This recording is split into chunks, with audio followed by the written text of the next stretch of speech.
This is our lecture number 9 on the media studies. The name of our lecture is Mass Media and Globalization, or how a media plays a role in the process of globalization, or the globalization, how the globalization uses the different type of media for its progression. यानी कि इसमें हम देखेंगे ये कि वो globalisation का जो प्रोसेस है वो मीडिया के कौन कौन से सोर्सेज को यूज़ करता है या करता रहा है, और ग्लोबलाइजेशन का जो स्टार्टअप है वो कैसे हुआ है मीडिया के ज़रिए, या मीडिया जो है मीडिया के ज़रिए ग्लोबलाइजेशन कैसे फैलाई जा रही है. ठीक है, this topic has two different angles, यानी कि it is like a coin. ठीक है, this topic is like a coin which have both sides. ये दोनों तरह से हम इसको देख सकते हैं. So let's we move on our first slide in which we see, or we will see, the background and history of the globalization in regarding to the media studies. अच्छा जी, before 1990s media is national. ठीक है, अच्छा ये एक turn आया था media के अंदर. उसके बाद जो है ना ये मीडिया की टाइप्स आई हैं.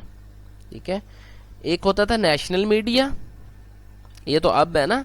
उसकी वजह ये है कि प्राइवेटाइजेशन जो है ना वो 90s के बाद स्टार्ट हुई है मीडिया के अंदर. मीडिया 90s से पहले पहले जो था वो नेशनलिस्ट था. नेशनलिस्ट का मतलब ये था कि कंट्रोल्ड होता था मीडिया. ठीक है, और कंट्रोलिंग बॉडी कौन सी थी मीडिया को जो कंट्रोल करती थी? That was the state. ठीक है, स्टेट जो थी वो मीडिया को कंट्रोल करती थी. तो आफ्टर 1990s जो नेशनल मीडिया था ये डीलिजिटमाइज हुआ है या डीलीगलाइज किया गया इसको. तो प्राइवेट मीडिया जो है वो इमर्ज हुआ है. ठीक है जी, तो प्राइवेटाइजेशन ऑफ द मीडिया के बाद जो है वो ग्लोबलाइजेशन का एक प्रोसेस जो है ना वो स्टार्ट होता है. लेकिन बिफोर 1990 से जो है वो कुछ भी क्लूज जो थे वो था, ग्लोबलाइजेशन थी. लेकिन some critics call that movement is the colonisation और द इम्पीरियलिज्म. ठीक है, यानी कि जो 1990s तक मीडिया करता रहा है सम क्रिटिक्स के नज़दीक, वो कहते हैं कि वो इम्पीरियलाइजेशन करता रहा है ऑफ द वेस्टर्नाइजेशन, या वो कोलोनाइजेशन को उसने रिवाइज किया है. ठीक है, जैसे कि कॉलोनियलिज्म जो था वो पहले तो थ्रू बॉर्डर्स आया है, लेकिन मीडिया ने आने के बाद जो है वो उसने उस प्रोसेस को जो है वो मीडिया की टर्म के अंदर वो स्टार्ट शुरू किया उसने. लेकिन आफ्टर 90s के बाद जो है वो प्राइवेटाइजेशन ऑफ मीडिया हुई है. उसके बाद जो है ना ये ग्लोबलाइजेशन का जो प्रोसेस है वो ऑब्जेक्टिव वे में आगे बढ़ा है. ये फ्लो ऑफ इंफॉर्मेशन जो थी वो थ्रू आउट द वर्ल्ड जो थी, उसके फैक्टर्स कौन कौन से थे, ये कहाँ से डेवलप हुई है. फ्लो ऑफ इंफॉर्मेशन डेवलप कहाँ से होती है? ठीक है, it is developed from the global capitalism. Global capitalism की डेवलपमेंट के साथ इसकी फ्लो हुई है. ठीक है, इसके फ्लो का प्रोसेस हुआ है स्टार्ट. न्यू टेक्नोलॉजीज जो इमर्ज होती रही हैं तो इंफॉर्मेशन की जो फ्लो है उसकी इंटेंसिटी होती रही है. Commercialisation is a very important phenomena. ठीक है, that is responsible for the flowing of information which have occurred as a consequences of deregulation of policies adopted by the various countries like Europe and US. अच्छा, ये जितनी भी वो कह रहा है कि ये चीज़ें जो डेवलपमेंट हुई हैं, ये टेक्नोलॉजीज हुई हैं, कमर्शलाइजेशन हुई है, ग्लोबल कैपिटलिज्म की डेवलपमेंट हुई है, ठीक है, ये उसी वक्त ही हुई हैं जब डी रेगुलेट किया है पॉलिसीज़ को। यानी कि जो मैंने बात की है ना कि मीडिया जब प्राइवेटाइज हुआ है, उसी के साथ ही ये सारी की चीज़ें डेवलप हुई हैं, ठीक है जी। और सबसे पहले ये यूरोप और यूएस के अंदर ये सारी के सारा काम हुआ है, ठीक है। इसीलिए देखें, ये डिफरेंट जो कैपिटलिस्ट हैं या सरमायादार हैं, जब हम कहते हैं कि चाइना से सरमायादार आएंगे, दुनिया से सरमायादार आएंगे, तो पाकिस्तान में आके सरमायाकारी करते हैं। अब ये देखें, अमेरिका का एक बंदा है, एक बंदा बेल्जियम का है, वो इंटरेस्टेड है पाकिस्तान के अंदर अपना कैपिटल इन्वेस्ट करने में, ठीक है। तो उनको इंटरनेशनली ये राइट है उनके पास कि वो अपना कैपिटल पूरी दुनिया के अंदर जो है वो कहीं भी जो है इन्वेस्ट कर सकते हैं। ये किसकी वजह से है? ये डीरेगुलेशन ऑफ पॉलिसीज़ की। यानी कि जब आप नेशनलिस्ट थे या मीडिया जब जो था वो कंट्रोल्ड था या स्टेट के अंडर थे, ठीक है, उस वक्त तक किसी को अलाउ नहीं था कि वो इसको अपने ग्लोबल कैपिटल को डेवलप करे, वो न्यू टेक्नोलॉजीज़ को मर्ज करे या कमर्शलाइज करे अपने आप को या अपनी वो वेल्थ को या कैपिटल को, ठीक है, क्योंकि उसको स्टेट से जो थी वो एक रिकमेंडेशन लेना पड़ती थी, ठीक है। इसके पहले जो था वो समझ लें कि काम तो था, लेकिन बड़े एक सुपरफिशियल लेवल पर था ये चीज़। उसके बाद जो है इसके अंदर फ्लरिशनेस पैदा हुई है, प्रोलिफाई की है इसने पूरी वर्ल्ड के अंदर, ठीक है जी। तो rapid expansion of global communication can be traced back during 19th और 18th सेंचुरीज। जी 19वीं और 18वीं सदी के दौरान हम ग्लोबल कम्युनिकेशन की रैपिड एक्सपेंशन को देखा जा सकता है। With the invention of telegraph, क्यों हुई थी ये रैपिड एक्सपेंशन इसके अंदर? क्योंकि इन्वेंशन हुई थी टेलीग्राफ की, cross border telephone. Cross border telephone वो वाले टेलीफोन थे जो एक आर्मी जो थी वो दूसरी आर्मी को जिसके ज़रिए मैसेज कन्वे करती थी। And radio communication, radio communication भी आर्मीज़ के अंदर जो थी वो यूज़ की जाती थी, ठीक है जी। ये तीन जो इन्वेंशंस हुई हैं इनकी वजह से 18th और 19th सेंचुरी के अंदर ग्लोबल कम्युनिकेशन की रैपिड एक्सपेंशन हुई है।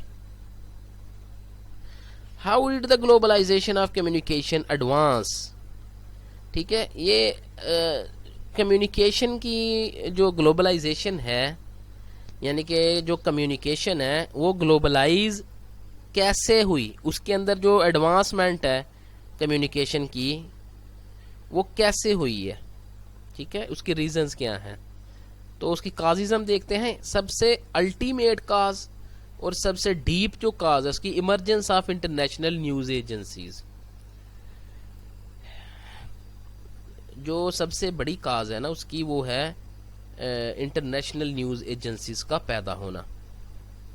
International news agencies for example routers जो था वो 19वीं सदी के अंदर ये वाला जो इदारा था, ये इंटरनेशनल एक न्यूज़ एजेंसी है जिसको एक शख्स जो था वो कंट्रोल करता था। और ये बरतानवी जो एम्पायर है उसके ख़िलाफ़ इसने काफ़ी ज़्यादा लोगों के अंदर एजुकेशन को, यानी कि लोगों के अंदर अवेयरनेस पैदा की, ठीक है। और ये पूरी की पूरी जो एम्पायर की जो इश्यूज़ थे ये उनको जो था वो पब्लिश करता था और पब्लिक के अंदर इसको जो था वो डिस्कशन का जो है ना वो एक टॉपिक बनाता था, ठीक है। जिसकी वजह से समझते हैं कि रूटर्स की वजह से जो बरतानवी जो एम्पायर है ना उसको काफ़ी ज़्यादा जो है ना वो लूजनेस इसने काफ़ी ज़्यादा चैलेंजेस किए हैं, ठीक है। तो जब जहाँ जहाँ पे बरतानवी गवर्नमेंट थी उसके हवाले से भी ये चीज़ें पब्लिश किया करती थी ये वाली कंपनी, ठीक है। तो ये सब एक इंटरनेशनल न्यूज़ एजेंसी थी इन 1960s। अच्छा, दूसरी काज क्या है सबसे बड़ी कि कम्युनिकेशन की ग्लोबल कम्युनिकेशन की दूसरी काज 1960 के अंदर क्या हुआ जी? With the launch of first geo stationary communication satellites. पहला जियो स्टेशनरी कम्युनिकेशन सैटेलाइट्स को लॉन्च किया गया था। That communication by electromagnetic transmission became fully global. तो जब ये इसको उन्होंने लॉन्च किया है और इसने जाके स्पेस के अंदर अपनी पोजीशन ली है, उस पोजीशन के बाद ये जो एक्सपेरिमेंट है ये सक्सेसफुल रहा है, तो वहाँ पे इलेक्ट्रोमैग्नेटिक ट्रांसमिशन के ज़रिए जो है वो कम्युनिकेशन को पूरी दुनिया के अंदर जो है वो फैला दिया गया। ये दो जो डिफरेंट काजेज़ हैं और मेन काजेज़ जो हैं वो यही हैं ग्लोबल कम्युनिकेशन की। Number 1 is the emergence of international news agencies, और सेकंड 1 सैटेलाइट लॉन्चिंग जो है वो स्पेस के अंदर। News agencies and global news, ठीक है जी। न्यूज़ एजेंसीज जो हैं वो ग्लोबलाइजेशन के किस तरह रोल प्ले करती हैं अपना, इनको हम देखते हैं। These agencies are seen as central to the globalization thesis. Globalization का जो एक आइडिया है उसके अंदर न्यूज़ जो एजेंसीज जो हैं ये सेंट्रल पोजीशन पे हैं, मरकजी इनको जो है ना तौर पर इनके रोल को देखा जाता है, क्योंकि ये एजेंसीज के बगैर आप ग्लोबलाइजेशन का सोच भी नहीं सकते थे और ना सोचा जा सकता है। देखें, जब भी कोई भी चीज़ आए ना किसी भी सोसाइटी के अंदर, उसकी पहले इंफॉर्मेशन आती है, ठीक है। तो आप मॉडर्न और कंटेम्प्रेरी वर्ल्ड के अंदर आप विदाउट इंफॉर्मेशन जो है वो रियल वर्ल्ड के साथ अटैच नहीं हो सकते। जैसे हमने बौद्धरियात की हमने थ्योरी पढ़ी थी ना, थ्योरी ऑफ साइमुलेशन, तो ये बिल्कुल वही बात है, ठीक है। ग्लोबलाइजेशन जो है ना वो बेस ही इंफॉर्मेशन पे करती है। तो इंफॉर्मेशन के लिए क्या होना चाहिए, आपके पास एक एजेंसीज होनी चाहिए जो इंटरनेशनली फ्लरिश करें डिफरेंट इंफॉर्मेशंस को और डिफरेंट वेज के अंदर और डिफरेंट लैंग्वेजेस के अंदर। तो ये एजेंसीज जो थी वो ग्लोबलाइजेशन के थीसिस के अंदर सेंट्रल किरदार या सेंट्रल पोजीशन टेक करती हैं। International news agencies like Time Warner, Viacom, Vivendi Universal, Walt Disney, News Corp, these are different 5 types of companies are the agencies who own 95% of all media that we get every day। पूरी दुनिया का 95% जो media है वो ये 5 जो agencies हैं ना, इंटरनेशनल न्यूज़ एजेंसीज, ये कवर करती हैं, ठीक है। इस 95% के अंदर इन्होंने एंटरटेनमेंट भी प्रोवाइड करनी होती है, इन्होंने समझ लेके कि इकोनॉमिक और कॉमर्स को भी इन्होंने इंट्रोड्यूस करवाना होता है, और इन्होंने फिल्म्स, मूवीज़, इनके अपने अपने थिएटर्स हैं, इनके अपने अपने एक प्लेसेस हैं, ठीक है ना, इनके अपने अपने एक दफातर है पूरी दुनिया के अंदर। तो ये जो कंपनीज हैं ये डिफरेंट वेज के अंदर जो है ना वर्क कर रही हैं, ठीक है, और इनके बहुत सारे वो अंडर वन अम्ब्रेला, या फॉर एग्जांपल वायाकॉम है या टाइम वार्न है, ये सिंगल एक जो है वो एक ब्रांड है। इस ब्रांड के नीचे सब ब्रांड्स हैं और सब ब्रांड्स के आगे सिस्टर्स चैनल हैं, ठीक है। समझ लेके कि पूरी दुनिया के अंदर 500 चैनल्स हैं इन सारी कंपनीज का, इसलिए ये 95% उस सारे मीडिया को कवर करती हैं जिसको हम रोज़ देखते हैं। यानी कि एक शख्स अगर डिफरेंट मीडिया चैनल्स को देखता है तो 95% जो है वो इन 5 जो न्यूज़ एजेंसीज हैं इनकी वर्क को वो देखता है। Agencies as agents of globalization, और ये हमें ये पता है एजेंसीज क्या हैं, वो ग्लोबलाइजेशन की एजेंट्स होती हैं। क्यों? Because there is a strong connection between agencies, national formation and globalization. क्योंकि नेशनल फॉर्मेशन, एजेंसीज और ग्लोबलाइजेशन के दरमियान बड़ा मजबूत रिश्ता है। देखें, जब ब्रिटिश कॉलोनी जो थी या ब्रिटिश जो एम्पायर था वो हिंदुस्तान के अंदर आया है, उन्होंने न्यूज़पेपर सबसे पहले यहाँ पे पब्लिश करवाना शुरू किया है, ठीक है। न्यूज़पेपर के जरिए उन्होंने पूरी की पूरी मैस मूवमेंट पैदा की है, ठीक है जी। मैस मूवमेंट का मतलब ये था कि लोगों के अंदर किस तरह के उन्होंने जो है ना, एक तो ट्रेंड उन्होंने चेक किए और लोगों के ट्रेंड्स को इन्फ्लुएंस किया है थ्रू डिफरेंट प्रोपेगेंडा। क्योंकि हमें पता है कि जो डिफरेंट जो न्यूज़ पेपर्स हैं वो अपने आप में एक एजेंडा रखते हैं, उनका एक अपने प्रोपेगेंडा होता है, ठीक है। तो इधर आके उन्होंने क्या किया था, सबसे पहले मैं बताने लगा हूँ कि नेशनल फॉर्मेशन की बात करने लगा हूँ कि उन्होंने आके यहाँ पे न्यूज़ पेपर सबसे पहले लॉन्च किया है। उस न्यूज़पेपर को लोकल लैंग्वेज के अंदर लॉन्च किया गया, जिसको लोग पढ़ते थे और पब्लिक ओपिनियन को वो इन्फ्लुएंस करता था, जिसके बुनियाद पे फिर हिंदू मुस्लिम तकसीम पैदा हुई यहाँ पे। ठीक है जी, तो हिंदू मुस्लिम तकसीम जो है उनके नतीजे में पैदा हुई है। तो फिर आपके अंदर जो है ना नेशनल एक स्पिरिट पैदा हुई है। ठीक है, तो वो डिफरेंट, जब लोग गोराई का जो है वो न्यूज़पेपर रीड करते थे, जो जो रीडर थे वो फिर ज़ाहिर है उस वक्त भी लोग जो प्रोमिनेंट लोग थे वो रीडिंग करते थे इन चीज़ों की। तो वो फिर आगे लोगों को उससे मुतासर होके वो आगे अपनी पब्लिक और मैस के अंदर जाके इन चीज़ों को डिस्कस करते थे। फिर आहिस्ता आहिस्ता ऐसा हुआ कि 100 साल के अंदर आप लोगों का एक पूरा जमे गफीर बन गया, जिसने आप नेशनल फॉर्मेशन का एक डिमांड करने लग गए गोरे के साथ। ठीक है, इसी तरह आपने फिर जो है ना इधर जो डिवीज़न हुई है पूरी सब कॉन्टिनेंट के अंदर, वो इंडिया पाकिस्तान, ठीक है, और फर्दर वो बांग्लादेश के अंदर। तो देखें ये नेशनल फॉर्मेशन हुई है। ठीक है जी, ये एजेंसीज ने काम की है, न्यूज़ एजेंसीज ने। ठीक है, और अब आप चूँकि नेशनल एक इन्वायरमेंट या नेशनल कंडीशन के अंदर आप यहाँ पे स्पेंड कर रहे हैं अपने आप को, तो इस तरह ही अब जो एजेंसीज हैं, न्यूज़ की जो एजेंसीज हैं, वो इस तरह का प्रोपेगेट कर रहे हैं, इस तरह का वो एजेंडा दे रहे हैं पूरी दुनिया के अंदर कि दुनिया जो है वो दोबारा नेशनल फॉर्मेशन से ग्लोबलाइजेशन की तरफ जाए। देखें वो एजेंसीज ही ये कंट्रोल कर रही हैं। उसने चाहा तो नेशनल फॉर्मेशन हो गई, अब उसका डिज़ायर ये है कि वो आपको ग्लोबलाइजेशन की तरफ मूव करे, वो आप अब ग्लोबलाइजेशन की तरफ मूव कर रहे हैं। तो it means these agencies have a strong control upon the consciousness of the people who are living in the all over the world. ये इसमें वो कहना चाह रहा है। ठीक है, agencies are pointed as being first global media organizations and are among first of the world's transnational or multinational corporation। ठीक है, अब ये इनको पॉइंट आउट कैसे किया जाता है कि फर्स्ट ग्लोबल मीडिया ऑर्गेनाइजेशन है ये न्यूज़ एजेंसीज जितनी भी हैं, और दुनिया की पहली ट्रांसनेशनल और मल्टीनेशनल कॉरपोरेशंस हैं ये news agencies.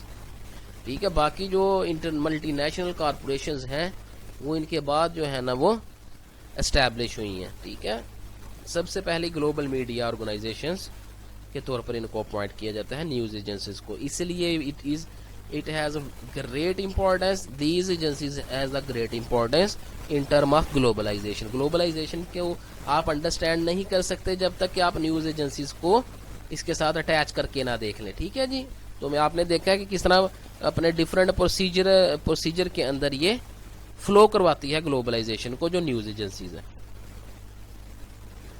News represented the reformulation of information as a commodity. ये ज़रा थोड़ी समझने वाली बात है,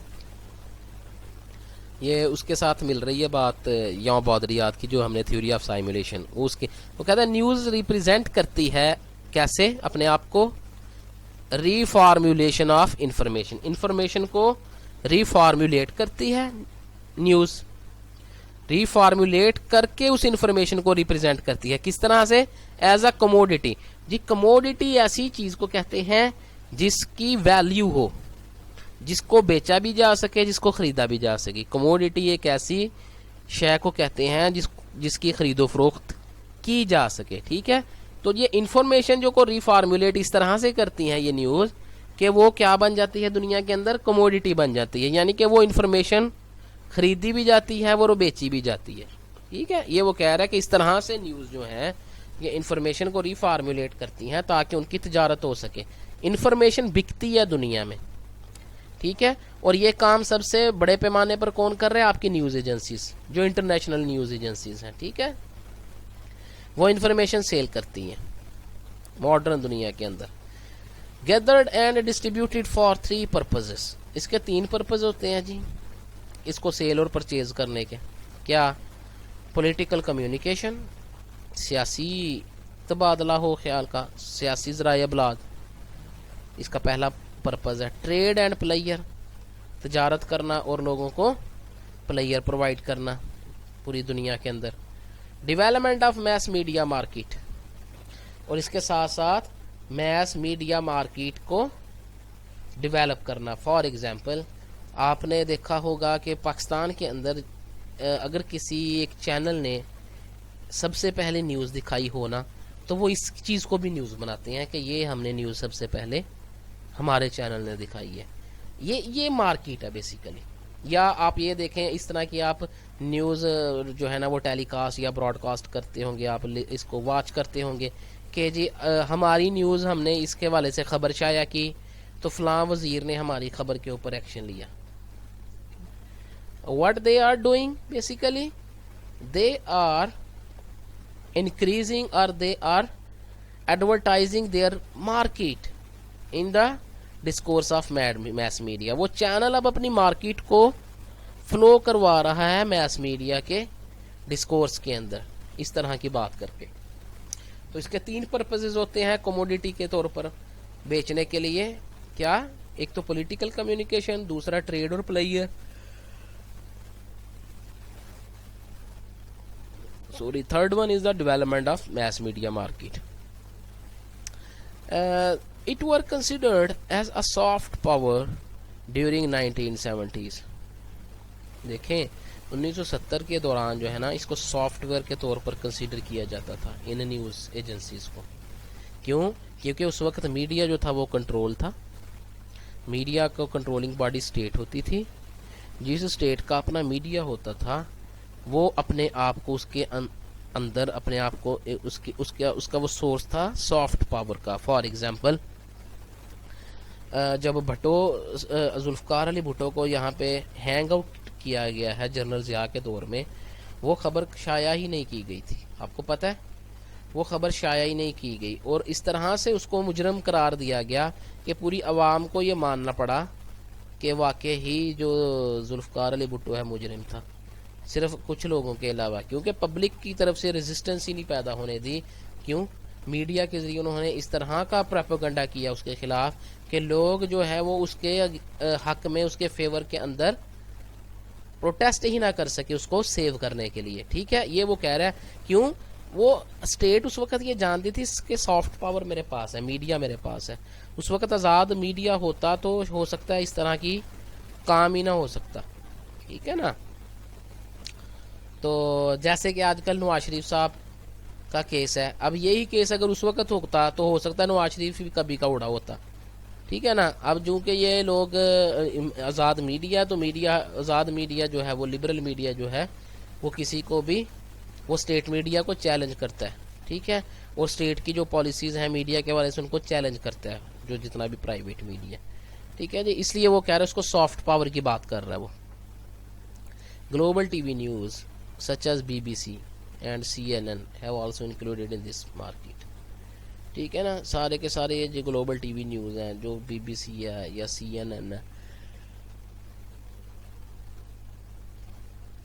ये भी मैस मीडिया के मार्केट के अंदर शामिल है। ठीक है जी, कोई भी यहाँ पे दूध का धुला हुआ नहीं है।